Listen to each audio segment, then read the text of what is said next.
Praise the Lord. இன்றைய மன்னா மோசே இஸ்ரவேல் ஜனங்கள் வழி இல்லாமல் ரொம்ப கஷ்டப்படுறாங்க.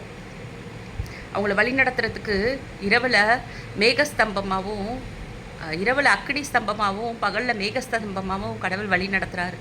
வழியே இல்லை அப்படின்னு சொல்லிட்டு இருக்க தெய்வ பிள்ளையே உம்மை பார்த்து தான் கர்த்தரோட வார்த்தை வருது. அன்னைக்கு இஸ்ரவேல் ஜனங்களுக்கு எப்படி நைட்டு அக்கினி ஸ்தம்பத்தையும் பகலில் மேகஸ்தம்பத்தையும் அவருக்கு அவங்களுக்கு வழியை திறந்து கொடுத்தாரோ அதே மாதிரி உங்கள் வாழ்க்கையில் இன்றைக்கி வழியை திறக்க போகிறாரு. அதே நேரத்தில் அவங்க காலில் உள்ள செருப்பு தேயவே இல்லையாங்க. செருப்பே தேயலையா. நம்ம மேக்ஸிமம் செருப்பு போட்டால் எவ்வளோ நாள் போடுவோம்? ஒரு 3 மாதம் வந்தாவே பெரிய விஷயம். இல்லை மேக்ஸிமம் ஒரு நல்ல பிராண்டட் வாங்குறேன் அப்படின்னா ஒரு 6 மாதம், அவ்வளோதான். ஆனால் அவங்க ஒவ்வொரு தடவையும் அந்த செருப்பு தேயாமல் நடந்து வந்தாங்கன்னு பைபிளில் இருக்க. அந்த செருப்பு தேயவே இல்லையா அவங்களுக்கு. அதே மாதிரி தான் நம்ம வாழ்க்கையில் என்ன வழி இல்லாமல் இருக்கோ அந்த வழியில் நான் உனக்கு போதித்து நீ நடக்க வேண்டிய வழியை உனக்கு காட்டுவேன்னு சொல்லியிருக்காரு. அப்போ வழி இல்லாத அந்த இடத்துல செங்கடலை பிளந்து ஒரு கோலை நீட்டுன்னு சொன்னோன்னா அந்த செங்கடல் பிரிஞ்சோன்னா நீங்களே யோசிச்சு பாருங்கள். ஒரு கடல், செங்கடல் ஃபுல்லு பயங்கர கடல், நம்ம மூழ்கி போகிற அளவுக்கு தண்ணி. அப்படி இருக்கும்போது நம்ம இறங்குவோமா? ஆனால் அந்த கடலையே அவர் என்ன பண்ணுறாரு? பிரித்து அப்படியே மதில் மாதிரி அந்த தண்ணி நிற்கிதுங்க.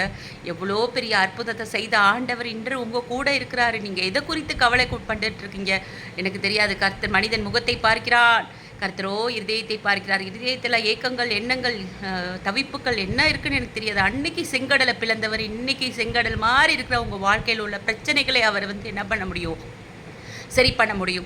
அன்னைக்கு அதே மாதிரி கடன் பிரச்சனையில் அவள் சிக்கி தவித்துட்டு இருக்கா. அப்போ என்ன பண்ணுறாரு? எலியா தீர்க்கதரிசி அங்கேருந்து வராரு. தீர்க்கதரிசி என்ன பண்ணுறாரு? உன்னோட நீ போய் பக்கத்து வீட்டிலலாம் ஒரே ஒரு அடை தான் இருக்குது, நானும் என் பையனும் அதை சாப்பிட்டுட்டு சாகலான்ற மாதிரி நிலைமையில் இருக்கும் அப்படின்னு சொல்லிட்டு அவ்வளோ கடன், ஒன்றுமே கிடையாது. ஒரு கலசம் எண்ணெய், ஒரு படி மாவு, இது வச்சு ஒரே ஒரு அடையை சுட்டு சாப்பிட்டுட்டு நானும் என் பையனும் இறந்து போயிடலான்ற நிலைமையில் இருக்கும்போது இவர் அங்கேருந்து தீர்க்கதரிசி வராரு. வந்தோடனே எனக்கு அடையை பண்ணி கொடு அப்படின்னு சொன்னோன்னே நாங்களே அவள் ஒன்றுமே சொல்லலை. உடனே என்ன பண்ணுறா? ஒரே ஒரு அடை தான் இருக்குன்னு சொல்லி செஞ்சு கொடுக்குறா. உடனே பக்கத்து வீட்டில் எல்லா வீட்லேயும் போய் ஒரு பாத்திரத்தெல்லாம் வாங்கிட்டு வா அப்படின்னு சொல்லிட்டு அந்த எண்ணெயும் அந்த மாவும் குறையவே இல்லையாங்க. குறையாத ஆசீர்வாதம் அப்படியே வலிஞ்சு ஓடுதான். இதெல்லாம் நீ போய் இது பண்ணி விற்று உன் கடனெல்லாம் எல்லாத்தையும் திருப்பிக்கொள் அப்படின்னு சொல்கிறாரு. அப்போ அதே மாதிரி அந்த நிலைமையில் எவ்வளோ பெரிய நிலைமையில் சாக போகிற நிலைமையில் அங்கே ஒரு தீர்க்கதரிசி அனுப்பி எப்படி அந்த இடத்துல காப்பாற்றுறாரு அந்த லேடியையும் அவங்க பையனையும். அதே நேரத்தில் அவருக்கு காக்கையை கொண்டு போஷித்தார். ஒன்றுமே இல்லை. அந்த கேரி ஆற்றங்கடையில் அவன் உட்காந்துருக்கும் போது அவனுக்கு ஒன்றுமே இல்லை. அப்போ சாப்பிட்றதுக்கு ஒன்றுமே கிடையாது. அப்போ ஒரு காக்கா அப்பத்தை கொண்டு, காக்கா மாதிரி ஒரு காக்கா எவ்வளோ இதுன்னு உங்களுக்கே தெரியும். அது என்ன பண்ணும்? எல்லாத்தையும் வடையெல்லாம் திருடி சாப்பிட்றோம். கதையெல்லாம் நம்ம படிச்சிருக்கோம்ல, சின்ன பிள்ளையில கதை சொல்லுவாங்களே, காக்கா வடையை தூக்கிட்டு போயிடுச்சு பாட்டி வடை சுடுறப்ப அப்படின்ட்டு. அப்போ அந்த காக்கா அது அந்த மாதிரி ஒரு குணம் படைத்தது. ஆனால் அது போய் பாருங்கள், அப்பமும் இறைச்சி யார் கொண்டு வந்து கொடுக்குது?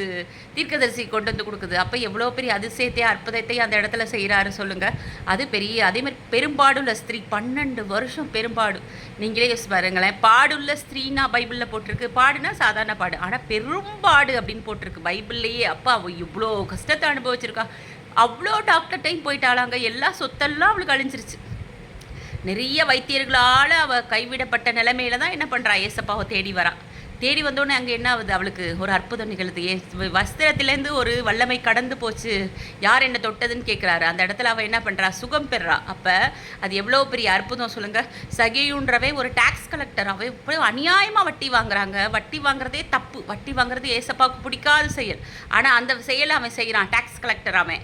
ஆனால் அவன் என்ன பண்ணுறான்? இது யார் இவர் அப்படின்னு தெரிஞ்சுக்கணும்னு சொல்லிட்டு ஒரு காட்டு அத்தி மரத்தில் அவன் ரொம்ப குட்டையாக இருப்பான், ஷார்ட்டாக இருப்பான். அவன் என்ன பண்ணுறான்? ஓடி போய் என்ன பண்ணுறான்? அந்த அத்தி மரத்தில் ஏறி நின்றுக்கிட்டு ஏசப்பாவை பார்க்குறான். அப்போ சகேவே இறங்கி வா அப்படின்னு, நான் உன் கூட தங்கணும் இன்னைக்கு அப்படின்னு சொல்கிறாரு.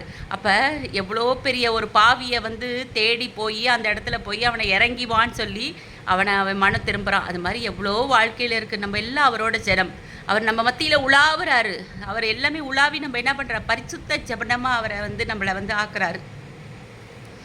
உன்னத தேவனுக்கு ஆராதனை, மகத்துவ ராஜனுக்கு ஆராதனை, சர்வ வல்ல தேவனுக்கு ஆராதனை, எங்கள் ஆராதனை, எங்கள் ஆராதனை, பிதாவாம் தேவனுக்கு ஆராதனை, குமாரனாகிய கிறிஸ்துவுக்கு ஆராதனை, ஆவியான கர்த்தருக்கு ஆராதனை, எங்கள் ஆராதனை, எங்கள் ஆராதனை. ஜெபம் நேற்றும் இன்றும் மாறாத எங்கள் பரமபிதாவே, உம்மை துதிக்கிறேன், சோஸ்தரிக்கிறேனப்பா. இந்த வார்த்தைகள் எல்லாம் ஆசீர்வாதத்தை கொடுத்த கிருபைக்காக நன்றி செலுத்துகிறேனப்பா. இந்த விதையை நான் விதைத்துட்டேனப்பா. அப்போ 30, 60, 100 பலம் கொடுக்க வேண்டியது உம்முடைய கையில் இருக்குப்பா. இந்த வார்த்தைகளை ஆசீர்வாதத்தை கொடுத்த கிருபைக்காக நன்றி செலுத்துகிறேன். மீட்பர் இயேசுவின் மூலம் வேண்டிக் கொள்கிறேன் பிதாவே, ஆமேன்.